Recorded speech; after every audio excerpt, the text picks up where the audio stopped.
Alright guys, MTech Guy here, and today we're going to be taking a look at the E60 M5. Now there's one type of part on these cars that are used in both the Vanos system and the SMG gearbox that can cause you issues with your car that can be incredibly hard to diagnose, especially if you're using the original literature for fault finding, because it won't mention the root cause of what can cause this issue. Now when these cars were only 3 to 5 years old, this wouldn't have even been an issue, so as such, it's reasonable that the original factory workshop information doesn't reference it whatsoever.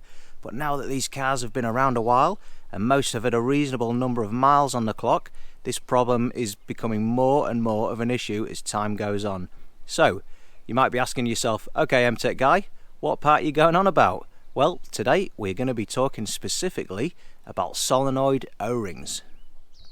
Okay, so with these cars having a few years on them now, and look at the one we're standing in front of today, it's 16 years old.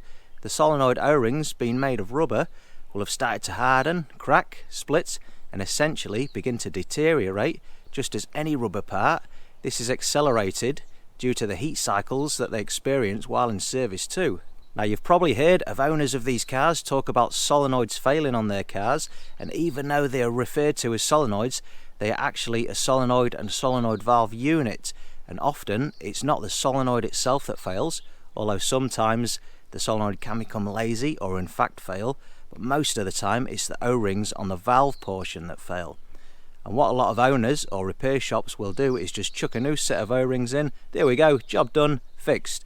But if you're dealing with, say, the Vanos solenoids, they certainly ain't a cheap part, and even though the genuine parts have recently been reduced in price, they're still expensive. So where can these solenoid units be found on the E60 M5?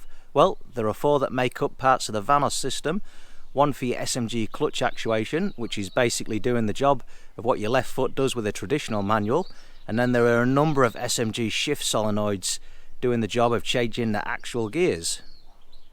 So, if you are experiencing Vanos issues or SMG clutch or shift issues, you know, you've got the SMG red or yellow cog on the dash, it's throwing codes, it may be stuck in gear and you can't shift out of it, or it may be preventing you from starting the car, then the problem could very well be related to the solenoid O-rings. Okay, so we can get issues when the O-rings start to deteriorate, so how does the failure occur? Well, like I say, the solenoid unit is made up of the solenoid itself and the solenoid valve portion. So the solenoid coil receives the voltage and acts like an actuator to move the solenoid valve position. Now the solenoid valves have passages that either restrict or flow hydraulic fluid for the SMG or engine oil for the Vanos units. Now the O-rings that we are referring to in this video act as seals between those passages. When the O-rings start to deteriorate, they become hard, compressed and deformed, almost like gaining a memory of its compressed position, and eventually they'll crack and split. And when this happens, the oil or hydraulic fluid pressure will pass by the sealing O-ring and cause the solenoid valve to either not operate properly, positively or effectively, or won't operate at all, because that pressure is essentially escaping or bypassing, then trying to equalize in a passage that it shouldn't be in. So when you are going through your diagnostic process, once you've eliminated the easy obvious items like fuses, relays, pumps, etc., and you've ruled out some of the other major obvious components, it's definitely worth checking out the solenoid O-rings before going mad, chucking new units in, because at this time in these cars' lives it's not uncommon for the solenoid O-rings to fail. So what's involved with replacing the solenoid O-rings? Well, once you've got the solenoid units in your hand, it's not hard at all. The difficult part is removing the solenoids themselves.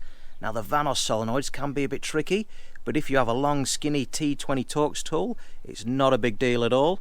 The SMG clutch shift solenoid can be removed in position with a bit of determination and creativity, but the SMG shift solenoids ideally will require the whole hydraulic unit being removed from the gearbox itself, and to do so it can be done by lowering the tail of the gearbox, but it's by no means easy.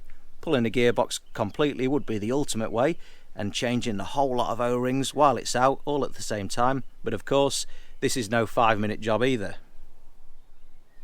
Okay, so there we have it. That's some of what you need to know about solenoid O-rings on your BMW E60 M5. If you found the video interesting or useful, don't forget to give it a like, and make sure you go and check out the rest of my YouTube channel for more BMW M5 content. I'm MTech Guy, thanks a lot for watching.